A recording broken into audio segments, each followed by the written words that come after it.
Uh, a very good morning to all of you and I welcome you again in another session of biology class। और आज की class में हम देखेंगे blood group हमारा जो टॉपिक है। ठीक है, आज का जो हमारा टॉपिक है वो है ब्लड ग्रुप। ठीक है,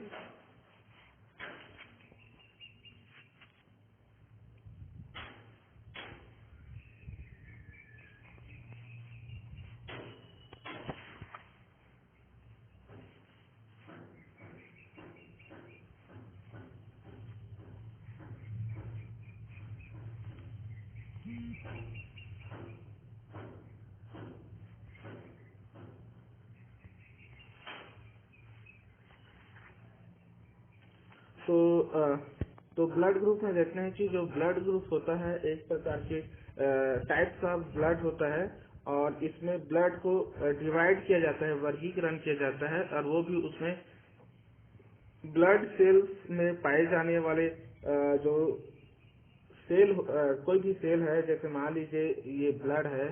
ठीक है, तो इस ब्लड के इस सरफेस में कुछ पार्टिकल्स पाए जाते हैं। ठीक है, और ये जो पार्टिकल्स होते हैं ये एक पीढ़ी से, ठीक है, one generation to another generation में जब ये जो पार्टिकल्स जिसे हम एंटीजन्स कहते हैं, ये एक पीढ़ी से दूसरे पीढ़ी में वो पहुंचते हैं, तो या तो वो प्रेजेंट होगा या एब्सेंट होगा। इसी के आधार पर जो ब्लड ग्रुप है इसको हम अध्ययन करते हैं। ठीक है,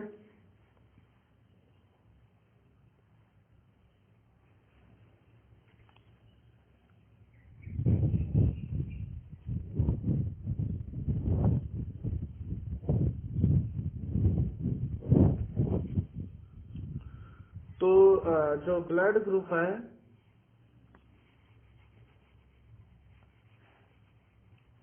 ठीक है, ब्लड ग्रुप का सबसे पहली बार, ठीक है, ब्लड ग्रुप को सबसे पहली बार एक साइंटिस्ट है जिसे कहा जाता है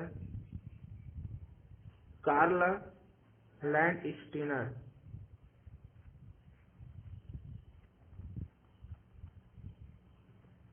कार्ल लैंडस्टीनर ने सबसे पहली बार इसे देखा था और इसके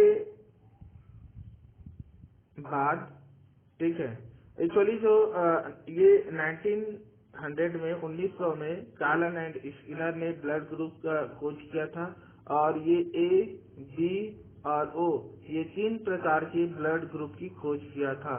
लेकिन जो चौथे प्रकार के जो ब्लड ग्रुप है इसे 1902 में, ठीक है, इस ब्लड ग्रुप है ए बी जो ब्लड ग्रुप है, इस ब्लड ग्रुप की खोज 1902 में एक साइंटिस्ट है जिसे कहते हैं डी कैस्टेलो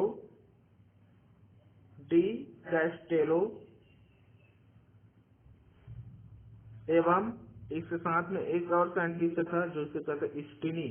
तो डी कैस्टेलो और स्टीनी ने 1902 में एबी ब्लड ग्रुप की खोज किया है।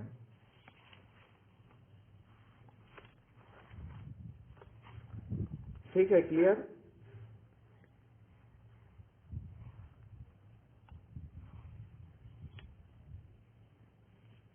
इसके बाद हम देखते हैं कि ब्लड ग्रुप के कितने प्रकार होते हैं। ठीक है, तो ब्लड ग्रुप का जो प्रकार होते हैं, एक मिनट,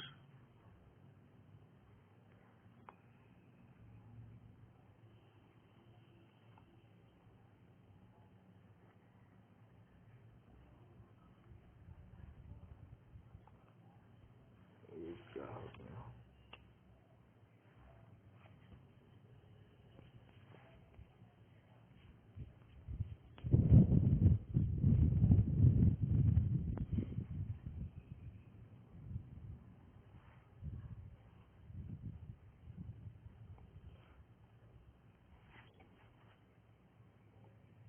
तो ब्लड ग्रुप का जो प्रकार है, ठीक है, वो 4 प्रकार के ब्लड ग्रुप होता है। ठीक है, एक को कहा जाता है blood group A, blood group B, blood group A B और ब्लड ग्रुप ओ। ठीक है, ये 4 प्रकार के ब्लड ग्रुप पाए जाते हैं। तो इनमें जो ब्लड ग्रुप है इसमें एंटीजन और एंटीबॉडी, ठीक है, एंटीजन एजी और एंटीबॉडी को एबी से डिनोट किया जाता है। तो एंटीजन और एंटीबॉडी के आधार पर इसे ब्लड ग्रुप को 4 भागों में बांटा गया है। ठीक है, A blood group, B, A B और ओ। ठीक है, मैंने ऑलरेडी आपको पिछले क्लास में बता दिया था कि ये एंटीजन होता क्या है। तो मैं एक बार और आपको मैं क्लियर कर देता हूँ कि एक्चुअली एंटीजन होता क्या है। ठीक है, तो कोई भी पदार्थ है, ठीक है, कोई भी पदार्थ है या पार्टिकल्स, वो प्रोटीन्स भी हो सकते हैं या पॉलीसेकेराइड भी हो सकते हैं, जो बाहर से क्या करते हैं, प्रवेश करता है। ठीक है, बाहर से जो प्रवेश करता है, ठीक है, उसे ही कहा जाता है एंटीजन। एक फॉरेन पार्टिकल्स होते हैं और ये जब एंटीजन जब सेल्स में प्रवेश करती है तो ये एक प्रोटीन को उत्प्रेरित करता है, उसे कहा जाता है एंटीबॉडी। और यही एंटीबॉडी होता है इस एंटीजन के प्रति क्या होता है, डिफेंस करता है, शरीर को, बॉडी को डिफेंस प्रदान करता है एंटीबॉडी। ठीक है, तो एंटीजन एंटीजन जो होता है वो ए एंटीजन और बी एंटीजन होता है, और जो एंटीबॉडी होता है वो भी ए और बी ही होता है। ठीक है, तो मान लीजिए ब्लड ग्रुप ए है, तो इस ब्लड ग्रुप में एंटीबॉडी बी पाया जाता है। ठीक है, और एंटीजन ए एंटीजन होता है। ठीक है, यही बी की बात किया जाए तो इसमें एंटीबॉडी ए रहता है और एंटीजन बी रहता है। ठीक है, और ए बी जो ब्लड ग्रुप ए बी जो होता है, इस ब्लड ग्रुप में कोई भी एंटीबॉडी नहीं पाया जाता है। ये जो एंटीबॉडी है ये एब्सेंट होता है। ठीक है, और यहाँ पर ए और बी 2 प्रकार के एंटीजन प्रेजेंट रहता है। ठीक है, और वही ब्लड ग्रुप बी ओ की बात किया जाए, ओ ब्लड ग्रुप है, इसमें कोई भी एंटीजन्स नहीं पाए जाते हैं, कोई भी फॉरेन पार्टिकल्स नहीं पाए जाते हैं, लेकिन दोनों में ए और बी प्रकार के एंटीबॉडी पाए जाते हैं।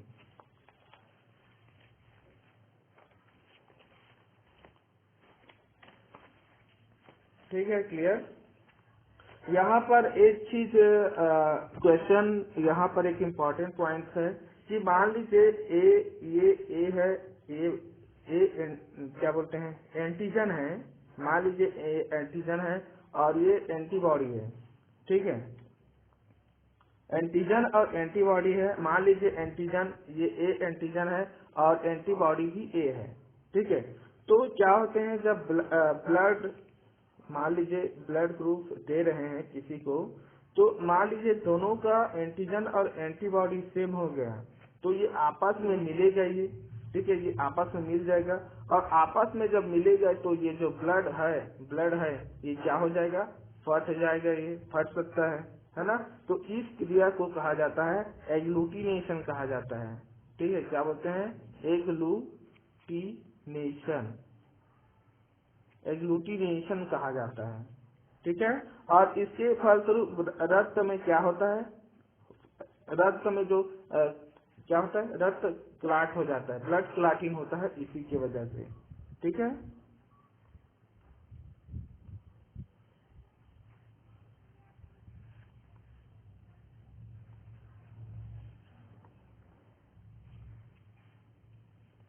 हमारा नेक्स्ट टॉपिक है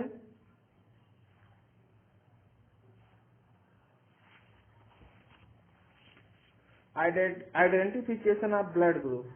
ठीक है, हमारा नेक्स्ट टॉपिक है आइडेंटिफिकेशन ऑफ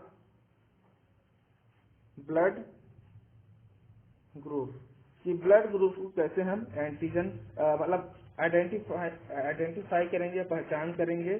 ठीक है, तो यहाँ पर हम लिए हैं, देखिए यहाँ पर कौन से, मान लीजिए ब्लड टेस्ट किया जाता है ना। तो ब्लड टेस्ट करने के लिए हम बाजार से, एक्चुअली मार्केट से ही एक ब्लड सीरम किट लाते हैं। मैंने आपको ये 9th क्लास में आपको मैंने दिखाया था और आप लोग का ब्लड ग्रुप भी मैंने टेस्ट किया था, है ना। तो वो जो ब्लड ग्रुप जो हम खरीद के लाए थे, उस चलिए वो ब्लड सीरम किट कहा जाता है। और इसमें क्या होता है, इसमें मैंने बताया था कि उसमें एंटीजन होते हैं, एजी होते हैं एंटीजन, और उनमें क्या होता है, एंटीबॉडी होता है। याद है आपको वो ब्लू कलर का, व्हाइट कलर, ब्लू, रेड और येलो कलर में था वो, है ना। तो एंटीजन ए और एंटीबॉडी के अलावा उसमें RH फैक्टर्स वाले भी सीरम होते हैं, ठीक है। तो मालूम है कि ये क्या करते हैं, कैसे करते हैं ये, है ना, कि इसमें ये स्लाइड लेते हैं, है ना, क्या लेते हैं, स्लाइड लेते हैं, और इस स्लाइड में हम 2 बूंद डालते हैं, ऐसा बूंद डाल देते हैं इसमें, है ना, और एक तरफ लिख देते हैं A और B, ऐसा लिखा जाता है, ठीक है। उसके बाद हम निकालते हैं और इसमें 2-3 बूंदे, 2 ड्रॉप्स इसमें डालते हैं, मतलब मतलब 2 ड्रॉप्स, ठीक है, या 1 ड्रॉप्स भी डालेंगे फिर भी चलेगा। फिर उसके बाद दोनों को क्या किया जाता है, इसमें ऐसा ऐसा मिलाया जाता है, ठीक है। मिलाने के बाद हम अवलोकन करते हैं। क्या अवलोकन करते हैं, यहाँ पर डायग्राम में देख सकते हैं कि पहला अवलोकन ये करते हैं कि मान लीजिए ब्लड में सीरम A है, ठीक है। मान लीजिए ब्लड में सीरम A और B ये आपस में एग्लूटिनेशन नहीं होता है, जमता नहीं है। देखिए यहाँ पर जमा नहीं है, क्लॉट नहीं हुआ है, ठीक है, एग्लूटिनेशन नहीं हो रहा है, तो ऐसे समूह को ब्लड ग्रुप O कहा जाता है, ठीक है। क्या बोलते हैं, ब्लड ग्रुप O कहा जाता है। मान लीजिए कि एग्लूटिनेशन में B सीरम के साथ, ठीक है, एग्लूटिनेशन में केवल यदि B सीरम के साथ यदि यहाँ पर होता है तो उसको क्या बोलते हैं, ब्लड ग्रुप A कहते हैं। और यदि मान लीजिए यही एग्लूटिनेशन की क्रिया A और B दोनों के साथ होता है तो उसको AB पॉजिटिव कहेंगे। और यदि मान लीजिए इसमें सीरम A के साथ जब हो रहा है तो इसको क्या बोलते हैं, ब्लड ग्रुप B कहा जाता है, ठीक है। तो इस तरह से ब्लड ग्रुप क्या करते हैं, ब्लड ग्रुप का यहाँ पर पहचान किया जाता है, ठीक है। हमारा नेक्स्ट टॉपिक में हम देखते हैं कि ब्लड का ट्रांसफ्यूजन कैसे करते हैं। ब्लड ट्रांसफ्यूजन, ठीक है। तो ब्लड ट्रांसफ्यूजन करने के लिए यहाँ पर मालूम है कि ब्लड ट्रांसफ्यूजन कब करते हैं, मान लीजिए कभी कभी एक्सीडेंट हो गया या कुछ भी बीमारी है, या मनुष्य में हम ह्यूमन में यदि रुधिर की कमी हो जाती है या और रोगी की मृत्यु होने की संभावना बढ़ जाती है ना। तो इस समय जो डॉक्टर रहता है वो क्या करता है, एक हेल्दी जो पर्सन होता है और जो इन्फेक्टेड जो रोगी होते हैं, पेशेंट होते हैं, ठीक है, उस पेशेंट में क्या करते हैं, इसका जो ब्लड ग्रुप है ब्लड है, मतलब एक व्यक्ति के ब्लड को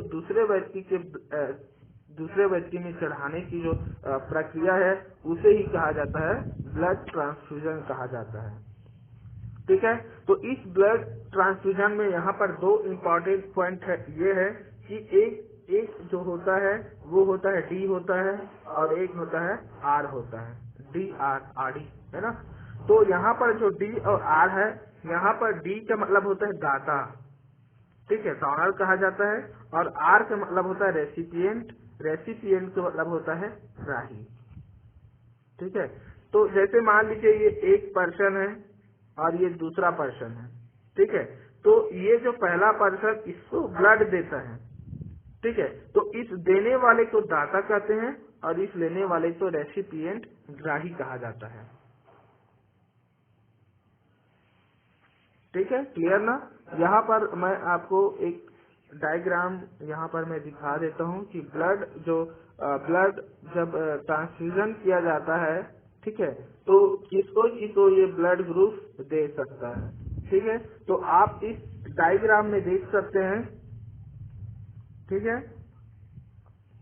देखिए एक बात और यहाँ पर कि एग्लूटिनेशन होने की जो संभावना जो रहती है और रोगी बचने के बजाय मर सकता है, याद रखना। एग्लूटिनेशन यदि ब्लड डोनेट कर रहा है तो उसमें क्या होता है, रोगी के मरने की संभावना ज्यादा होती है। इसीलिए क्या होते हैं कि हम रोगी को उसी व्यक्ति का रक्त देना चाहिए जो उस रक्त से एग्लूटिनेशन न करें, ठीक है। तो इसलिए यहाँ पर जो डोनर की एंटीबॉडी और जो ग्राही के विपरीत हो, ऐसी इस स्थिति में एग्लूटिनेशन नहीं होता है ना।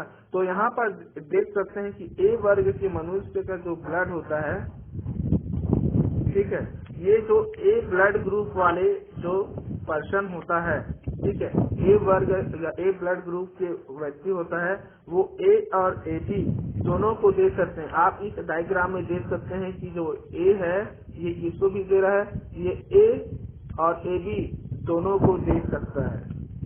ठीक है। वही हम बी की बात किया जाए तो इस बी में दिख रहा है कि ये बी भी बी और ए बी दोनों को दे सकता है। ठीक है। और यही बात हम ए बी की बात किया जाए तो ए बी वाले जो ब्लड ग्रुप होता है वो सिर्फ ए बी को ही क्या कर सकते हैं, दे सकता है। ठीक है। लेकिन जो ए वाला जो डोनर ओ ब्लड ग्रुप है वो ओ को भी देता है, ए को भी देता है, बी को भी देता है और ए बी, मतलब चारों ब्लड ग्रुप को देता है ना। इसीलिए जो ओ ब्लड ग्रुप होता है इसे क्या बोलते हैं, डोनर कहा जाता है, यूनिवर्सल डोनर कहा जाता है। क्या बोलते हैं, यूनिवर्सल डोनर कहा जाता है। जबकि हम देख रहे हैं कि ये जो ए बी होता है ये सभी से ग्रहण कर रहे हैं, इसीलिए इस ए बी को यूनिवर्सल रेसिपिएंट कहा जाता है। ठीक है, याद रखना, यूनिवर्सल रेसिपिएंट कहा जाता है। ठीक है, क्लियर ना।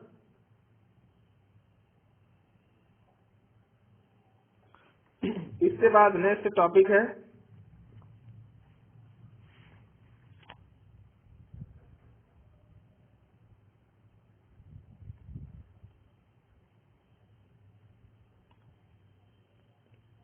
ठीक है। इसके बाद हमारा जो टॉपिक है वो है RH फैक्टर इन मैन। ठीक है।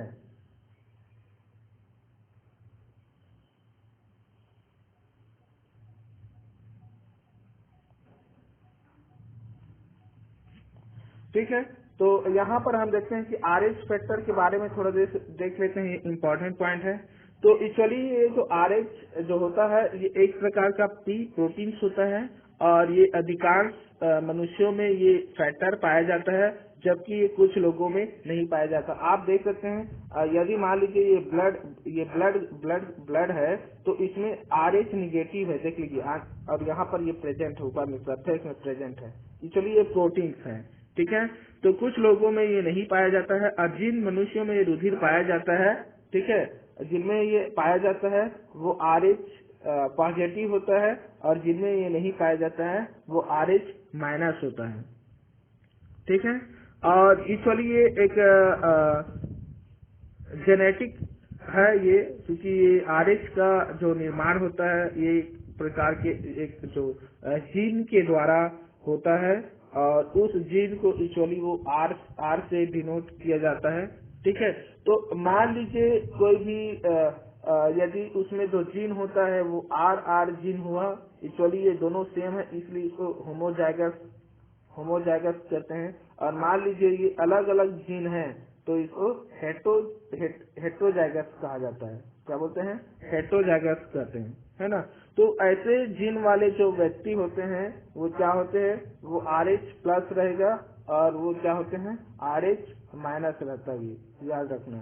ठीक है। तो सभी में ये नॉर्मल होते हैं, लेकिन RH माइनस का जो पर्सन होता है वो RH प्लस व्यक्ति के संपर्क में ब्लड ट्रांसफ्यूजन के कारण बहुत अधिक कठिनाई होती है। कैसे कठिनाई होती है, मान लीजिए ये RH जो माइनस है ये RH प्लस, ठीक है, RH प्लस व्यक्ति के साथ क्या करता है, ये ब्लड ट्रांसफ्यूजन करता है, यहाँ पर BT ब्लड ट्रांसफ्यूजन करते हैं या तो यहाँ पर कठिनाई बहुत होती है। ठीक है। मान लीजिए कभी कभी किसी कारणवश इसमें मृत्यु होने की संभावना भी रहती है। फॉर एग्जाम्पल के लिए यहाँ पर मैं एक जो प्रेग्नेंट जो लेडी होता है, गर्भवती जो माँ होती है, उसका एक एग्जाम्पल यहाँ पर मैं आपको लेके समझा रहा हूँ। ठीक है।